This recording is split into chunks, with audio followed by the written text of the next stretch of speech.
चौकशी केल्या वाचून समजणार नाही. 18 दिवस चौकशी केली. किती दिवस? देव कुठे कसा आहे, देव कुठे कसा आहे, देव कुठे कसा आहे.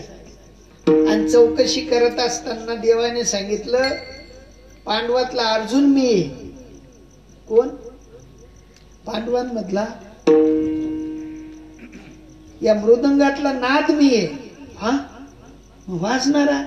वाजणाराही मीच आहे. नाद जर मी आहे तर वाजणारा मी. म्हणे पांडवातला अर्जुन मी आहे, मग मी कोण आहे? म्हणजे शोधत बैस. तसं आहे, आम्हालाही तसं सांगून टाकलं, शोधत बसा देव कुठे. पण साधूंचं ब्रीद आहे. साधू महात्मे म्हणतात देव आहे, देव आहे, देव आहे, देव आहे, देव आहे, देव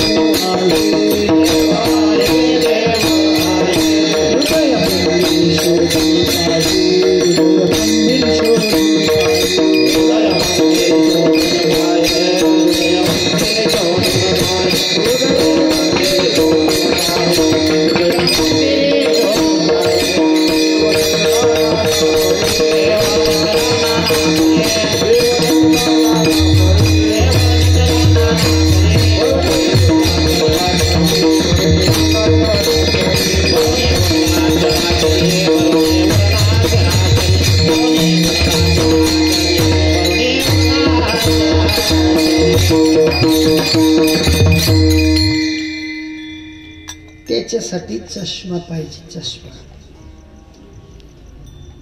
मला चष्मा आहे, तुम्हाला आहे का? मला 2 चष्मे आहेत. एक जवळचा आहे आणि एक. तस साधूंना जवळचा चष्मा अगोदर लागला. देव आहे, देव आहे, हृदय मंदिरी, हा जवळचा चष्मा आहे. देव नटला नाना परी आणि भरून उरला, हा दूरचा चष्मा आहे. 2 चष्मे पाहिजे माणसाला. अगोदर जवळचा असला पाहिजे. जवळचा असेल तर दूरचा काम करेल, आणि नुसता दूरचा असेल जवळचा नसेल काम होणार.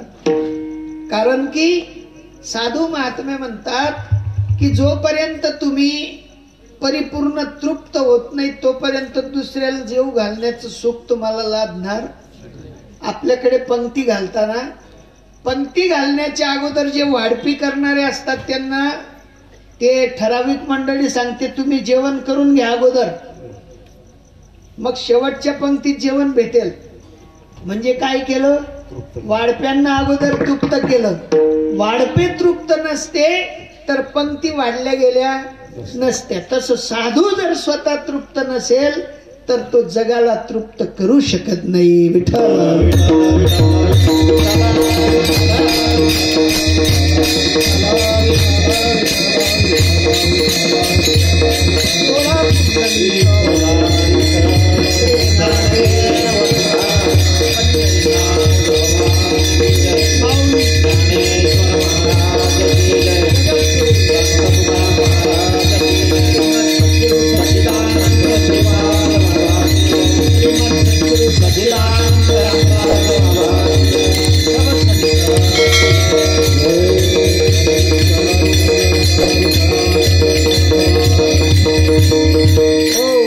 या ठिकाणी संत महात्मे म्हणतात, हे नरा आत बघ जरा, जीव हा खरा नोहे ही माया, तू बुद्धी दर्पणी ब्रह्मरवीची छाया. आत बघ कैसा, तो आणि मी, तो आणि मी, तो मी, तो मी, तो मी ऐसा. त्याच्यात आणि माझ्यात अंतर. विश्वव्यापक जो परमात्मा आहे तोच तुझ्या हृदयात आहे बाबा. आणि त्या हृदयात असलेल्या परमात्म्याला ओळखल्या वाचून या विश्वाचा मालक तुला कळणार नाही. आणि म्हणून तुम्हा आपल्याला तिथे जावं लागेल, नाक घासावं लागेल आणि विचारावं लागेल की मला कुठेतरी माझ्या परमात्म्याचं स्थान कळावं. एवढ्यासाठी मला काहीतरी रीत सांगा. अजून सोपं सांगतो.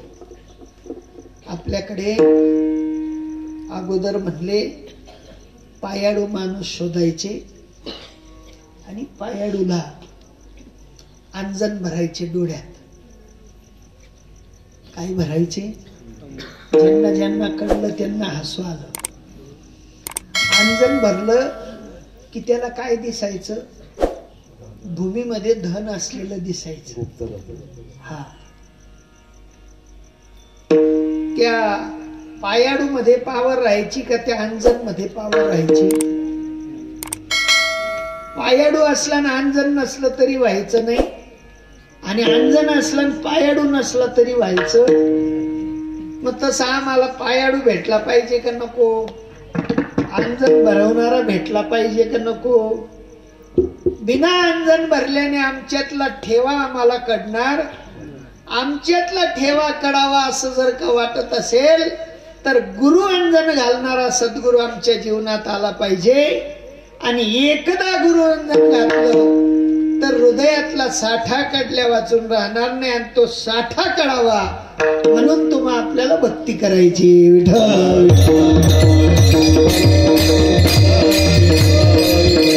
अहो सामान्य गोष्ट आहे. तुमच्या आपल्याकडे तिजोरी आहे, तिजोरीतला एक कप्पा मोठा, दुसरा त्याच्यापेक्षा छोटा, तिसरा त्याच्यापेक्षा छोटा, आणि सगळ्यात मौल्यवान वस्तू ठेवायची तो एवढाच. उघडलं की आत हात जातो तेवढा, पण मौल्यवान वस्तू तिथे. मग तसं तुमच्यात मौल्यवान वस्तू कुठे आहे कोणाला माहिती? सावतोबांचा फोटो पाहतो आम्ही, हनुमंतरायांचा फोटो पाहतो आम्ही, दारी लावतो, पण समजून काही घेत नाही. फोटो लावण्यावारी मात्र परमार्थ नाही. फोटो एक प्रतीक आहे, पण त्या फोटोचं सूत्र असं आहे की ते म्हणतात, ए बाबा इकडे तिकडे शोधिशी कारे, फिरशील वेड्या परी, वसे तो देव तुझ्या. आपल्या अंतरातला देव पाहण्याची आपल्याला दृष्टी पाहिजे. दृष्टी वाचून कडणार. डोळे प्रत्येकाकडे डोळे, पण दृष्टी अजून भेटलेली नाही. दृष्टी वाचून देव दिसणार नाही. अजून सोपं करून सांगतो. आम्ही कायम प्रवास करतो रेल्वे. आता रेल्वेत पैसे कुठे जास्त आहेत हे कोणाला कळतं? चोराला. त्यांचा व्यवहार बरोबर. PSI होते साहेब, त्यांना माहिती कोणाला कळेल ते, कोणत्या बॅगेत पैसे जास्त आहे, कोणत्या बॅगेत सोनं जास्त आहे, कोणत्या पर्स मध्ये पैसे जास्त आहे, हे कोणाला कळतं? चोराला. चोर बरोबर तिथेच चोरी करतो जिथे एका सामान्य व्यवहारात तुम्हा आपल्याला चोर ओळखता येतो का नाही ओळखता येत? साहेब ओळखता येतो का नाही? ए भरोसा नको ठेवती ना दिलिंदर सर. काय सांगतो आपण? म्हणजे त्याच्यावर भरोसा ठेवू नका. आता चोर जर ओळखायची तुम्हाला दृष्टी आहे तर देव दाखवणारा ओळखता आला पाहिजे का नाही? ती दृष्टी असली पाहिजे का नाही? खरं काय खोटं काय. तुम्हाला जर पिवळ्या रंगाचा दागिना सापडला तर तुम्ही काय करता? त्याला उचलता, घरी आणता, पारख्याला दाखवता. पारख्याने जरी पाहिला तर तो पारखी काय म्हणतो? सोनाराकडे जाऊ, त्याला दाखवू, मग काय काय नाही पाहू. सोनाराकडे जाता आणि सोनार हातात घेतले जर तराजूत टाकला तर कसा? खरा. आणि त्याने जर असा केला तर कसा? अशाकडे आम्ही जास्त लचकतो. कशाकडे? लचकू नका. लचकायचा विषय म्हणजे परमार्थ नाही. साच आणि खरे नाम विठोबाचे बरे, हे सूत्र जो सांगत असेल तो लचकवणारच नाही. विठ्ठल विठ्ठल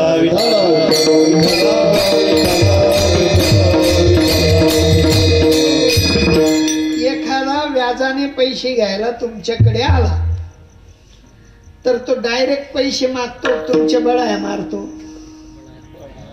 बडाई मारली की समजून घ्यायचं याचं काहीतरी कुठं लहान मोठं काम. पण जो फटकर असेल, जो तोंडावर बोलतो घाबरत, हे खरं आहे तर खरंच आहे, हे खोटं आहे तर खोटंच आहे, हा नाही का. तोंडावर फटकर माणूस कसा आहे, वाटतो फटकर पण लाभकारी आहे का हानिकारी. आणि जो गोड बोलतो तो पैसे बी घेतो, व्याज बी देत नाही, उघराणीला गेल्यावर काय म्हणतो, दिन ना बापा काय घाई करतो तू, आम्ही का पै चालला. कोण होता तो, गोड बोलणार पण हानिकारक आहे. तसं पारमार्थिक सूत्रामध्ये संत महात्मे तुम्हा आपल्याला जर गोड बोलून शिकवत असतील तर समजून घ्यायचं कुठेतरी लपवा छपलीचा खेळ. पण एक घाव आणि दोन तुकडे करत असतील, घाबरत नसतील तर समजून घ्यायचं इथे आपला कुठेतरी लाभ होणार आहे. लाभासाठी तुमचं आपलं जीवन आहे आणि तो लाभ संत महात्मे आपल्याला चाळा लावून देतात.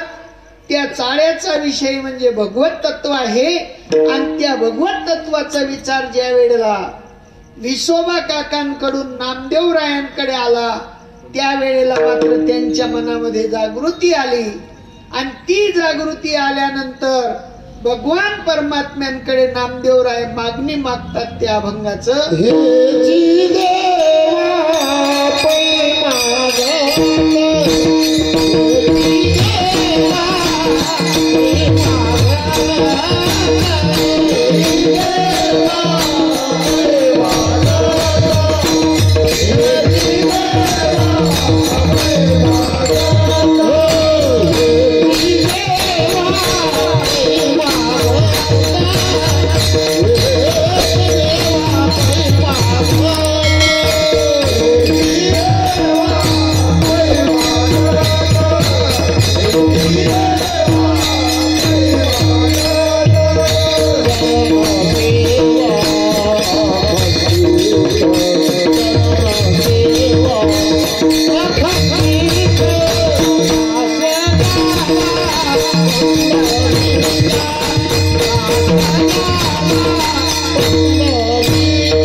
नामदेवरायांना अखंडित देवाचा शेजार होता.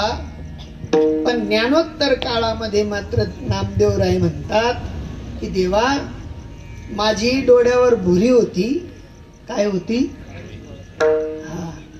भुरी उतरवणारे संत भेटले आणि भुरी उतरवणाऱ्या संतांकडून मला अखंडित ज्ञानाची आणि प्रेमाची रीत कळली आणि त्या रीतीने मात्र मी तुम्हाला ओळखून घेतलं, जाणून घेतलं आणि जाणण्यावारी मात्र भगवंत आहे, म्हणण्यावारी भगवंत नाही. साधू महात्मे म्हणतात जेने जाणी याला अर्थ तोची देव सकळ तीर्थ.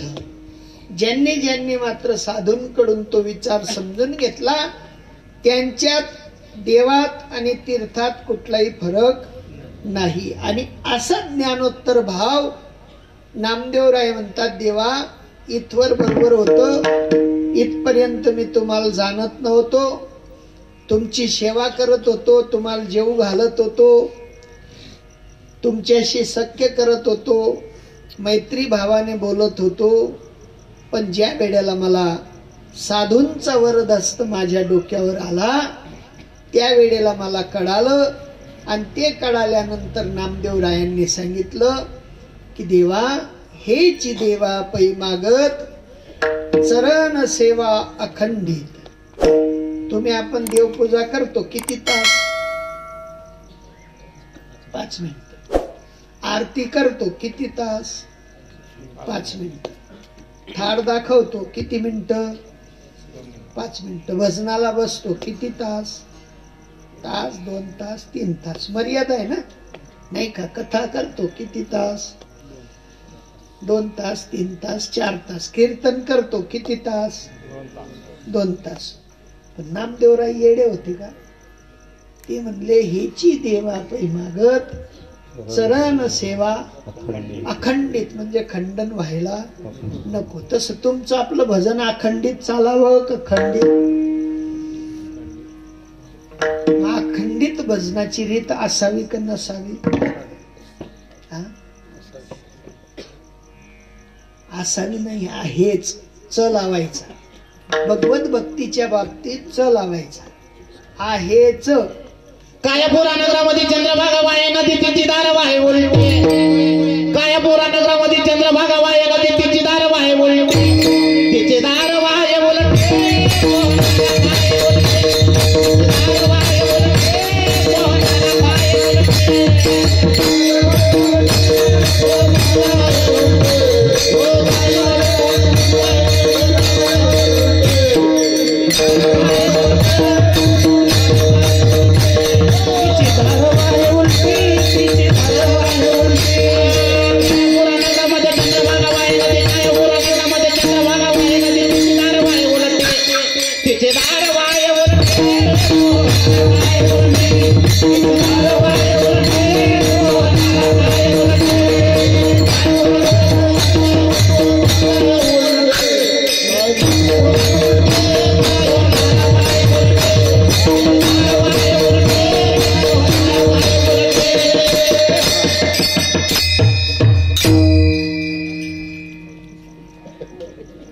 शेजाऱ्याला समजलं नाही, आपल्याला कधी समजलं?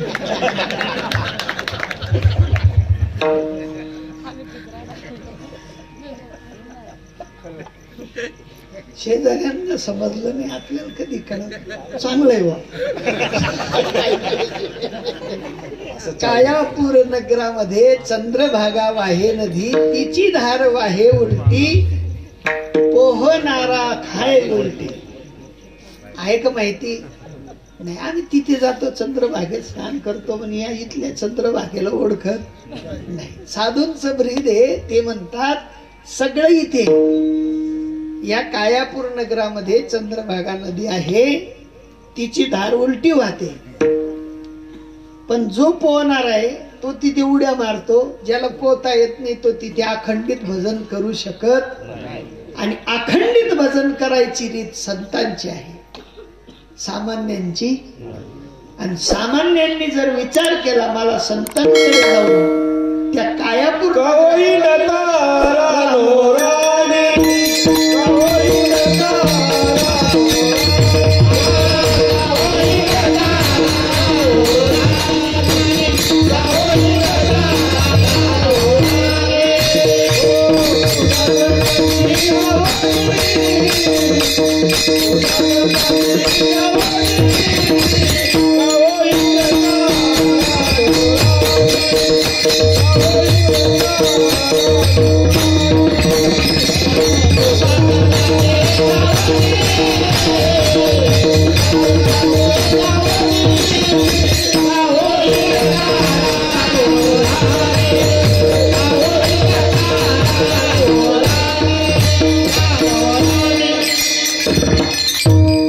क्या बात है.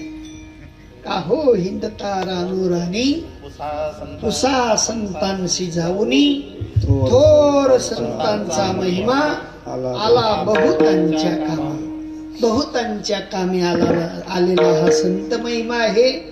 हा विचारल्या वाचून समजणार नाही. आम्ही जर म्हणलो घरातल्या घरी लई पैसेवाले म्हणून हातपाय हलवल्या बिगर आहे साहेब शक्य नाही. मजुरी तरी शोधावी लागेल, मजुरांना तरी लावावं लागेल, मजुरी तरी पेड करावी लागेल, तेव्हा कुठे श्रीमंती तुमच्याकडे येईल, अन्यथा येत नाही. तत्व या ठिकाणी तुम्हा आपल्याला विचारावं लागेल. पुसता सांगे नाही तगोज मात बैसोनी एकांत सुख गोष्टी. सुखाच्या गोष्टी जर एकांतात बसून तुम्ही आपण संतांच्या मंथनाने शिकून घेतल्या तर मग मात्र आपल्या कायापूर नगरातली चंद्रभागा नदी कडेल, अविरत चालणारी तिची उलटी धार कडेल, अविरत भजनाचा जो आनंद आहे तो कडेल. आणि अविरत भजन आजही सगळ्यांच्या ठिकाणी चालू आहे. ओ तनके तमुरे में दो, तनके तमुरे में दो, सासों के तार बोले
सासों के तार बोले जय सिया राम. आम्ही विणा लावून लावून वेळ झालो. विण्याची तार कधी वर जाते तर कधी खाली येते, कधी लावताच येत नाही. येतो बाबा लावता, आणि लावला तरी तो लावणारा उतरून जातो, पण तो विना काही चढत नाही. हा काय करता.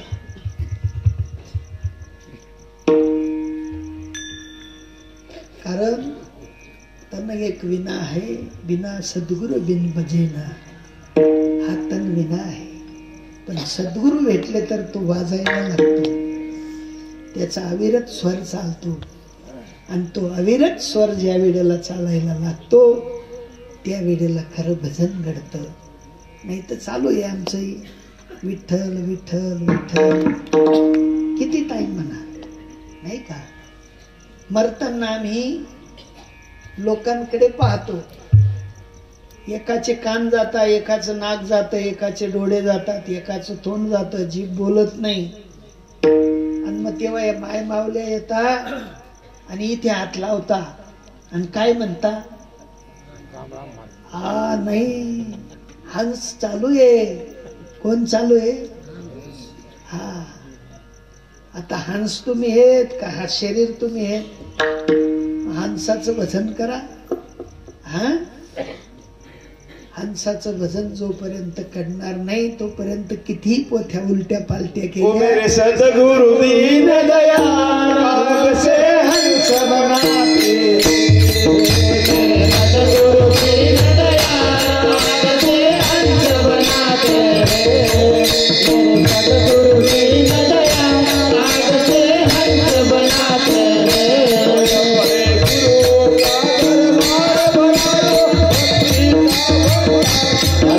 गुरु का दरबार भरा लो, भक्ति का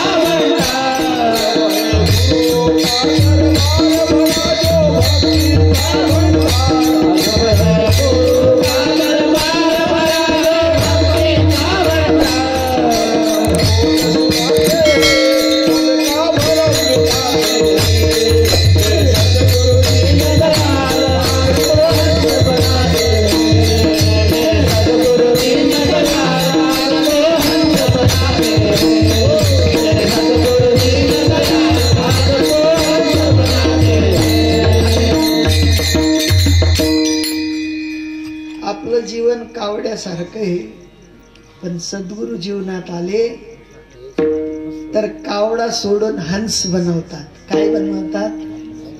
आता तुम्ही हंस आहेत का कावडे बसलेले? अरे सगळे हंस आहेत, पण आरसा पाहून पाहून येडे झाले. मी माझं म्हणून मी माझं सोडून द्या, तुम्ही हंस आहेत. एका मेंढपालाकडे मेंढ्या होत्या 100 आणि त्या मेंढ्यांच्या कडपामध्ये एक सिंहाचं बच्च घुसून गेलं दाजी. आता ते जसं जसं मोठं झालं तसं तसं मेंढ्यांमध्ये चरायचं. त्याला कळना गेलं की मी सिंह एका मेंढ आहे.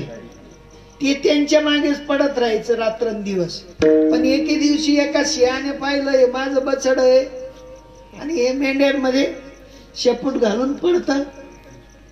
त्याला डरकाळी फोडली, मेंढ्या पांगवल्या आणि त्या सिंहाच्या बछड्याला सांगितलं थांब, इकडे तिकडे फिरू नको, माझ्याकडे पाय, इकडे ये. पाण्याच्या शेजारी नेलं, स्वतःच तोंड दाखवलं, त्याचं दाखवलं. अरे मी तर मेंढ्यांमध्ये होतो, कसं आमचं चालू आहे, आम्ही कावड्या आणि कावड्या.